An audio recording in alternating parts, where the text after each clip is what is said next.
Maussan Televisión. Buena televisión.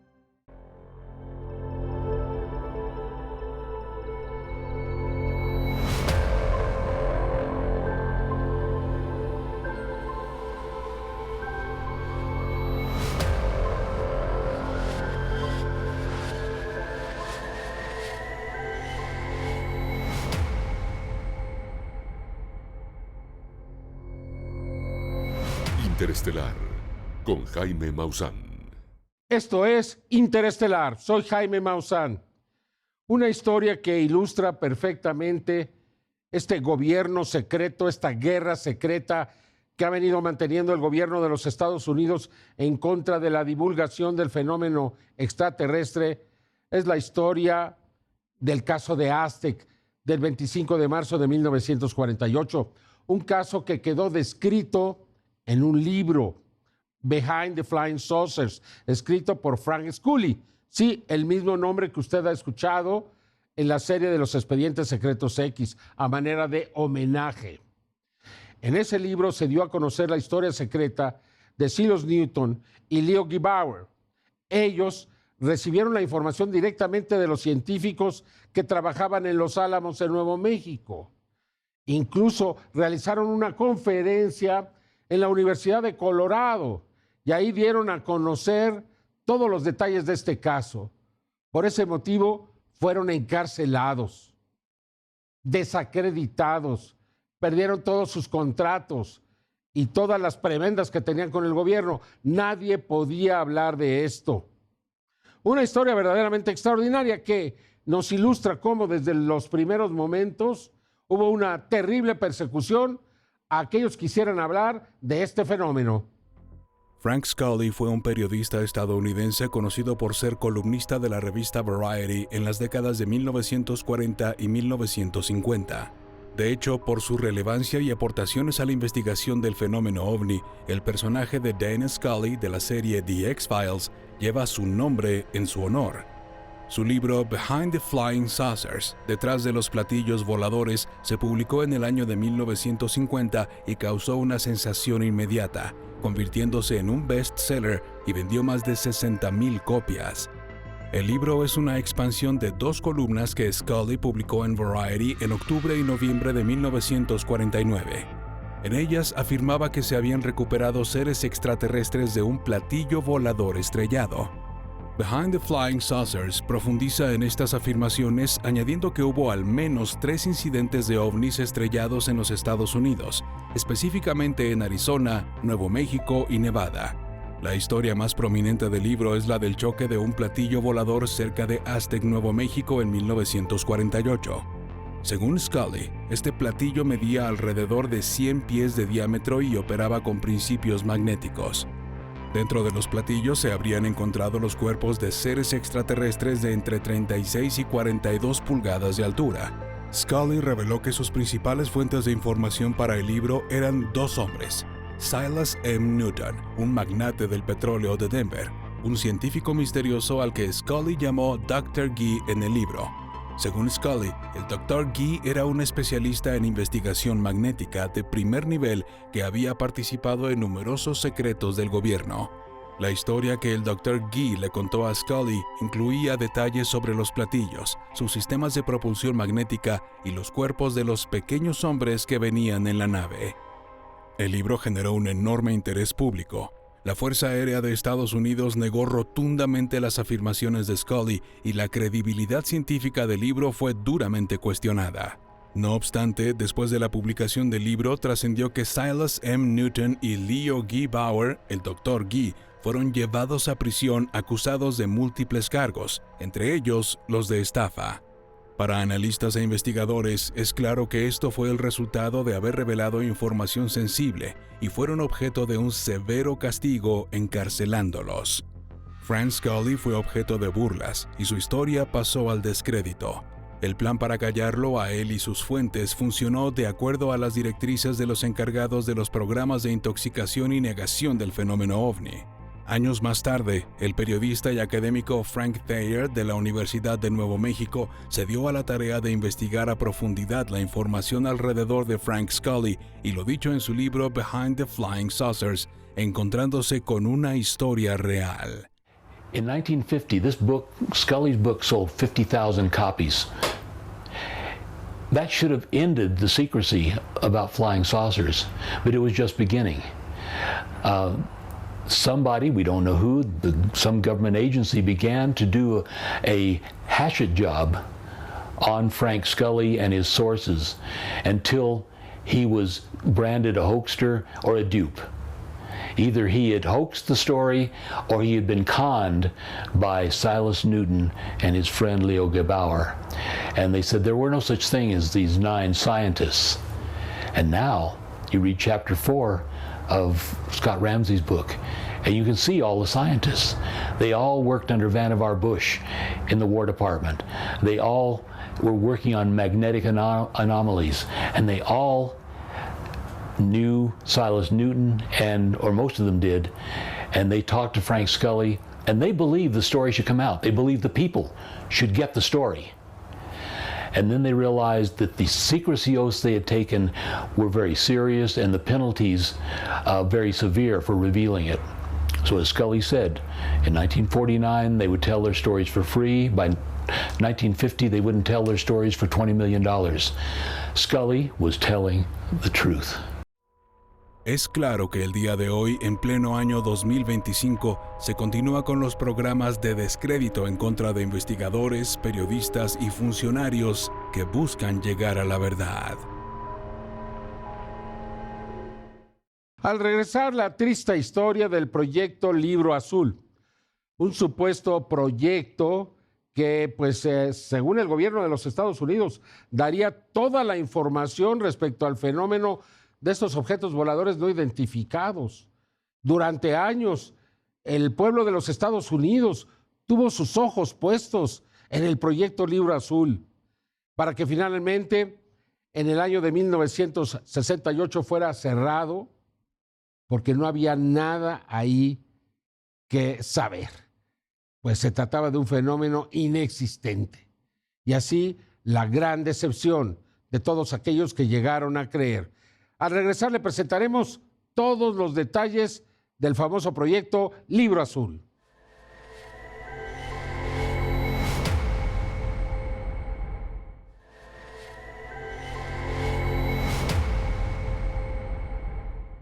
El general Héctor Quintanilla fue el director del famoso proyecto Libro Azul.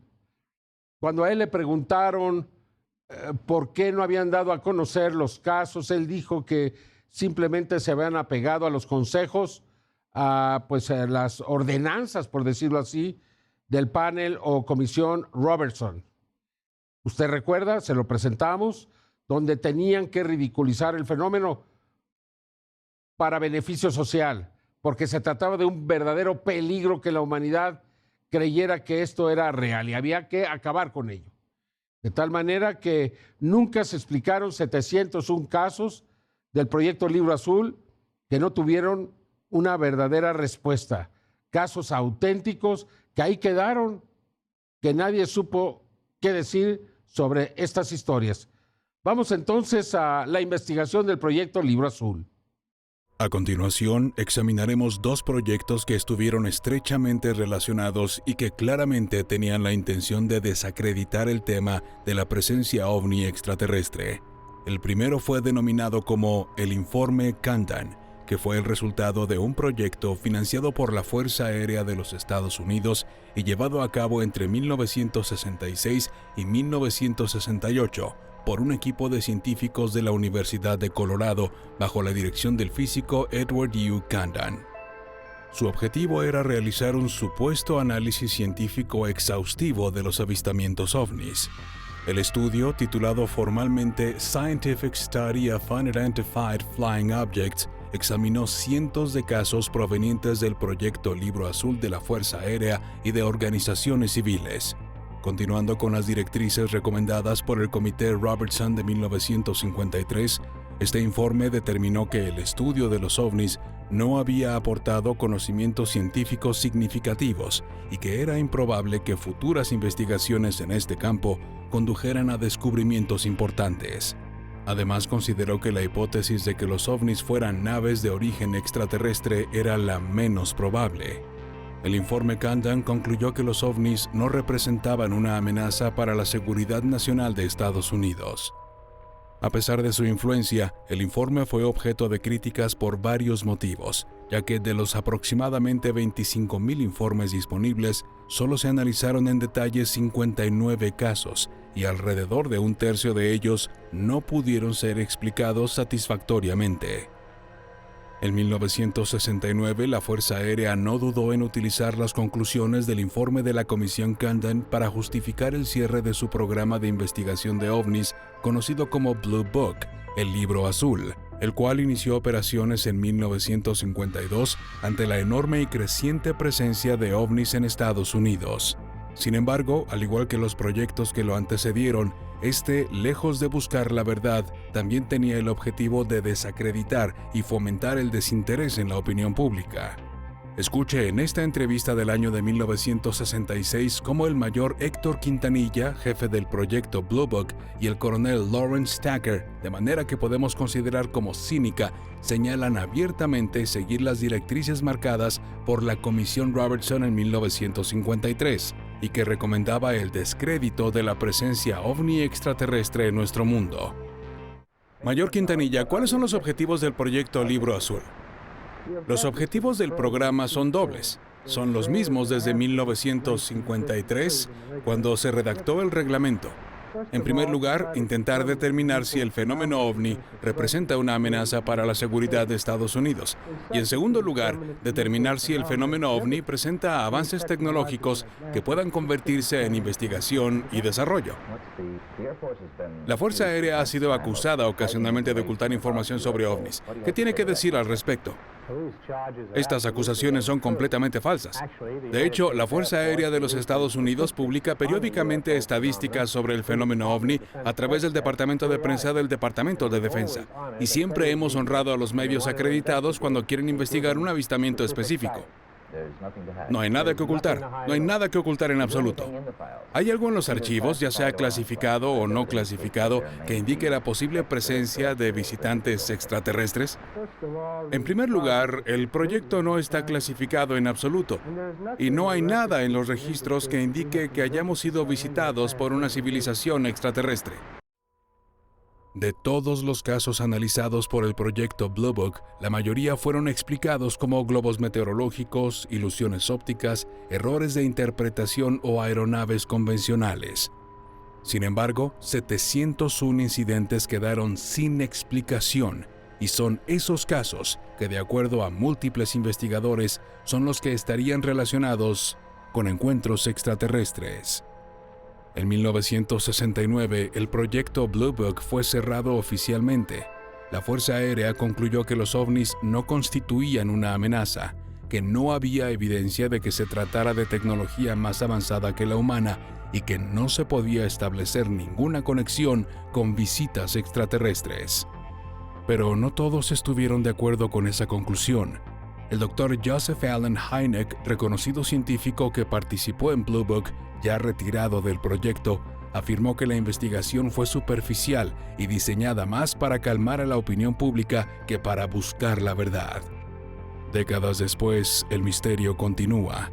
Nuevos informes, declaraciones oficiales y videos filtrados han reavivado el interés global por el fenómeno ovni, y analistas e investigadores han concluido que el proyecto Blue Book fue otro intento de desacreditación de la presencia ovni extraterrestre en nuestro mundo, y que sentaría las bases para que en la actualidad se siga negando esta realidad en base a los criterios establecidos por la organización del Libro Azul.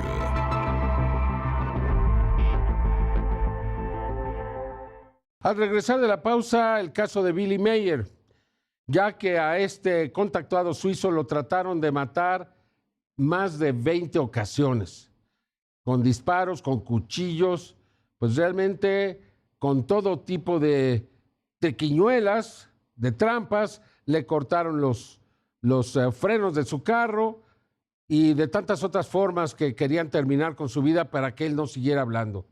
Al regresar de la pausa le presentaremos este caso, el más famoso de la última parte del siglo XX. Y a él trataron de quitarle la vida. Continuamos.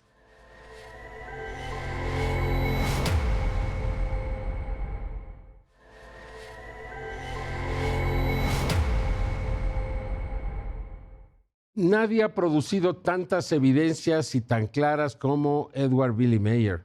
Cientos de fotografías, pues al menos 8 películas Super 8, un video, testimonios, sonidos de naves, análisis de metales de las naves. Realmente todo aquello que rodea como evidencia este fenómeno ha sido presentada por Billy Mayer y como consecuencia han tratado de matarlo más de 20 veces. En la actualidad, Mayer vive prácticamente aislado, rodeado por una comunidad de partidarios, de fieles que cuidan de su vida. En este momento él se encuentra totalmente recluido. Si el caso es falso, entonces, ¿por qué lo quieren matar? Constantemente, a una hora. ¿Realmente no se entiende? Pero esa es la realidad y aquí le vamos a presentar los hechos de lo que ha sucedido con Billy Mayer. Edward Albert Mayer, conocido mejor como Billy Mayer, es un ciudadano suizo, quien a mediados de los años 70 saltó a la fama mundial al dar a conocer su contacto con seres humanos de origen extraterrestre, quienes le permitieron fotografiar sus naves espaciales con gran detalle. Billy ha mantenido contacto con estos seres por décadas. La transcripción de estas conversaciones ha sido publicada, revelando información de gran importancia para toda la humanidad. Sin embargo, existen quienes han querido silenciar a Mayer, y hasta el año 2024 se habían producido 25 intentos de asesinato contra él, muchos de ellos en presencia de testigos. El coronel retirado de la Fuerza Aérea de los Estados Unidos, Wendell Stevens, quien fue uno de los principales investigadores del caso, se encontraba con Billy el 11 de mayo de 1980, cuando ocurrió uno de estos atentados. Estaba en casa de Billy, le llevó una traducción de las notas de contacto para que las corrigiera, y estuvimos en su sala leyéndolas y corrigiéndolas durante mucho tiempo, 4 o 5 horas, desde las 2. No mucho más tarde, a las 4 de la tarde, hasta la hora de la cena. Se levantó sobre las 10 de la noche y me dijo que debía salir a fumar un cigarrillo. Salimos a tomar el aire fresco y había un asiento de auto junto a la puerta. Nos sentamos ahí y justo cuando nos sentamos con el señor Mayer junto a mi hombro izquierdo, de repente sintió un jalón sobre mi regazo, así. Se fue y empezó a hacer así y le dije, ¿qué pasa? ¿Te dio un infarto? Y cuando estaba en mi regazo sentimos escombros en el pelo y pensé que era una rata en las vigas. En ese momento oímos el disparo. Ya nos habían rociado con arena y entonces oímos el disparo. Dijo que era un disparo, se giró y vio un agujero nuevo en la pared. Metió el dedo y dijo que estaba caliente y dijo, busquemos la bala. Se levantó, sacó el asiento de coche y encontró la bala detrás. Pensé, ¿por qué hacemos esto? El gobierno sigue allá afuera, ¿por qué no entramos a rastras y conseguimos algo para protegernos? Así que entramos, cogimos una linterna grande y un rifle y salimos. Cuando llegamos al punto de donde venía el ruido, vimos que habían pisado el suelo.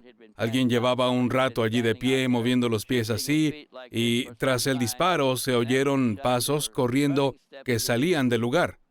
Uno de los primeros intentos de asesinato contra Mayer ocurrió en los años 60, cuando Billy se encontraba en Mehrauli, India, con el entonces presidente de ese país, el Dr. Radhakrishnan, amigo personal de Billy y del monje Dharmavara, fundador del monasterio Ashoka, donde Billy se hospedó varias veces.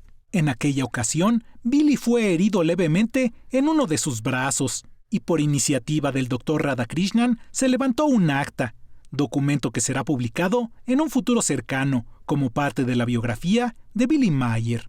Otro de los ataques ocurrió el 5 de enero de 1976 en Suiza, cuando Billy habitaba en otra propiedad en Hinwil, Zúrich. Alrededor de las 7:30 p.m., alguien le disparó a través de la ventana de su oficina. Afortunadamente, la bala no le dio y terminó golpeando el techo.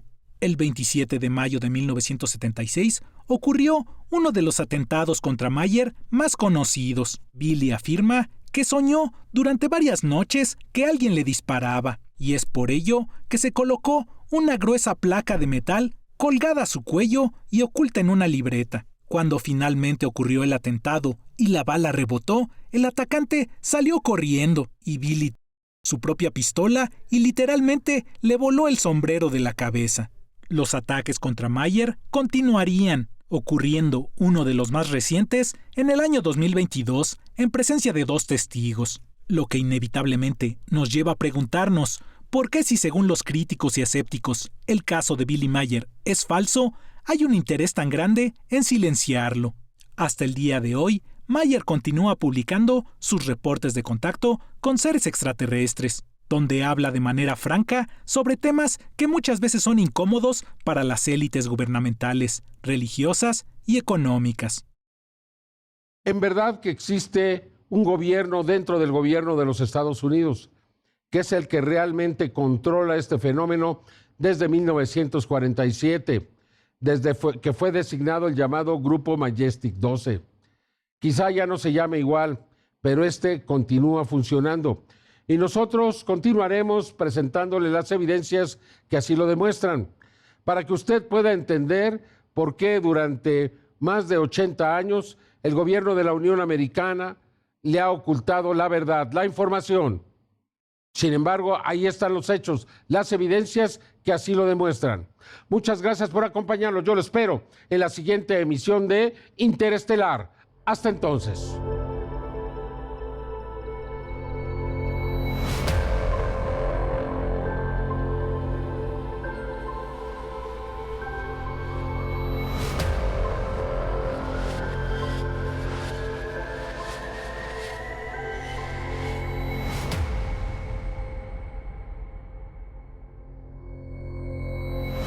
Interestelar, con Jaime Maussan.